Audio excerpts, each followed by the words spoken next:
UP इतने दिनों से शांत था, लेकिन 13 अक्टूबर को बहराइच में हो रही मूर्ति विसर्जन में हिंसा का बांध टूट गया। जमकर हिंसा हुई, गोली भी चली। 23 साल के रामगोपाल मिश्र की मौत हो गई। रामगोपाल के घर पर कोहराम मचा हुआ है। उनकी शादी अभी 6 महीने पहले हुई थी, लेकिन वो उपद्रवियों की गोली का शिकार हो गए। उनके गांव में सन्नाटा पसरा हुआ है, लोगों में आक्रोश है और वो सरकार से सख्त कार्रवाई की मांग कर रहे हैं। वहीं अब इस मामले को लेकर सोशल मीडिया पर 2 तरह के लोग अपनी बात रख रहे हैं। एक ऐसे हैं जो चाहते हैं कि इस मामले में उपद्रवियों का कायदे से हिसाब हो, तो वहीं दूसरे ऐसे हैं जो उपद्रवियों के बचाव में तरह तरह की दलीलें दे रहे हैं। लेकिन असल बात तो ये जो हमें जाननी है कि आखिर बहराइच में हुआ क्या था। आखिर कैसे मूर्ति विसर्जन करने जा रहे लोगों पर पथराव हुआ और गोली चल गई। पूरा मामला हम इस वीडियो में आपको बताते हैं। बताने से पहले आपको ये जानना जरूरी है कि हमने जो भी तथ्य उठाए हैं वो बहराइच के लोगों, मूर्ति विसर्जन में शामिल लोगों के बयान पर आधारित हैं, जो उन्होंने मीडिया में दिए, जिनके वीडियो सोशल मीडिया पर वायरल हो रहे हैं। मूर्ति विसर्जन को लेकर एक शख्स ने एबीपी न्यूज चैनल से बातचीत में बताया कि मूर्ति विसर्जन में मैं शामिल था, जिस मौके पर गोली चलने की घटना हुई वहां मुस्लिम आबादी है। जब मूर्ति विसर्जन यात्रा वहां पहुंची, यानी घटना स्थल पर, तो डीजे पर कुछ गाने बज रहे थे। मोहल्ले से कुछ लोगों ने गानों पर आपत्ति जताई और कहा कि गाना बंद करो। इसका विरोध किया गया। हम लोगों ने कहा कि गाना नहीं बंद करेंगे और इतने पर मूर्तियों पर पथराव शुरू हो गया। वैसे गानों को लेकर जैसा विवाद बताया जा रहा है वो कोई नई बात तो नहीं थी। गाने जब बज रहे थे तो वहां पुलिस प्रशासन भी मौजूद था। उसके बाद भी इसका विरोध किया गया और पथराव शुरू हो गया। पथराव में कई लोगों को चोटें आई, मूर्तियों पर भी पत्थर पड़े। शख्स ने आगे बताया कि हमने इसका विरोध किया और हमने पुलिस व्यवस्था संभाल रहे हरदी थाना प्रभारी सुरेश वर्मा से कहा कि आखिर आपके सामने ही पथराव हो रहा है। और इतना सुनते ही उन्होंने हम लोगों को भगाने के लिए लाठी चला दी। इस बीच अफरा तफरी का माहौल हो गया और कुछ लोग इस दौरान रामगोपाल मिश्र को पकड़कर अपने साथ घर में लेकर चले गए।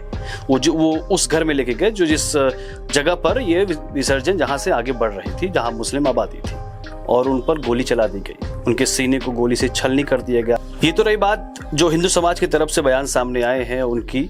लेकिन अगर मुस्लिम समुदाय का एंगल देखें, उनका पक्ष देखें, तो उनका कहना है कि मोहल्ले में मूर्ति ले जाते वक्त आपत्तिजनक गाने बज रहे थे। इसी को लेकर विवाद हुआ और हमारे प्रतीकों को नुकसान पहुंचाया, जिसमें छत पर लगे हरे रंग के झंडे को भी नुकसान पहुंचाया गया। उसे वहां से उतार कर भगवा लहरा दिया गया। बता दें कि एक वीडियो इसका भी सामने आया है, जिसको लेकर दावा किया गया है कि छत पर भगवा लहराने वाला कोई और नहीं बल्कि रामगोपाल मिश्र ही, इसे गोली मारी गई। मामले का दूसरा पक्ष कह रहा है कि मुस्लिम समुदाय को भड़काने के लिए झंडे से छेड़खानी की गई, लेकिन हिंदू समाज का कहना है कि झंडे को हटा देने भर से किसी की जान लेने का अधिकार कौन देता है। मान लेते हैं कि झंडे को हटाया गया, जिसका वीडियो भी सोशल मीडिया पर खूब वायरल किया जा रहा है, तो क्या उसकी वजह से किसी की जान लेना जायज है? फिलहाल रामगोपाल की मौत की खबर सुनते ही लोगों का गुस्सा उबाल खाने लगा और वो आक्रोश में थे। इधर पुलिस प्रशासन को मौके पर शांति बहाल करने में पसीने छूट रहे थे। अब सवाल उठ रहा है कि आखिर यूपी में पिछले 7 सालों में ऐसी स्थिति पहली बार बनी है। आखिर इतने सालों तक अगर सब कंट्रोल में था, तो फिर अचानक दुर्गा मूर्ति विसर्जन के दौरान ये बवाल कैसे हो गया? क्या ये संदेश जाना चाहिए कि किसी खास मोहल्ले में एक दूसरे धर्म के लोगों का आना जाना नहीं होना चाहिए? क्या ये देश अब मोहल्लों में बटेगा?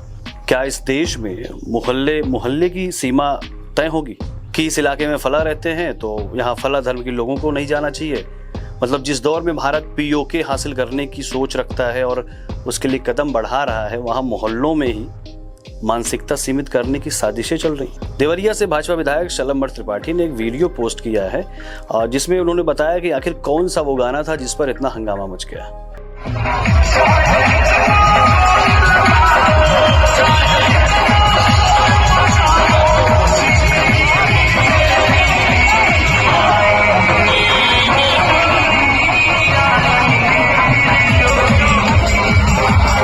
अब गानों पर लोगों की जान ले ली जाएगी क्या? लोग सवाल कर रहे हैं कि आखिर पाकिस्तान, बांग्लादेश जैसे देशों में हिंदुओं की क्या हालत है, वो किसी से छिपी नहीं है। तो क्या भारत में भी उनके मौलिक अधिकारों पर गोली चलेगी? फिलहाल हमने आपको दोनों पक्षों की तरफ से जो बातें सामने आई और जो सोशल मीडिया पे चल रहा है वो हमने आपको बताया। अब आप हमें बताइए कि आखिर आप इसमें दोष किसका मानते हैं।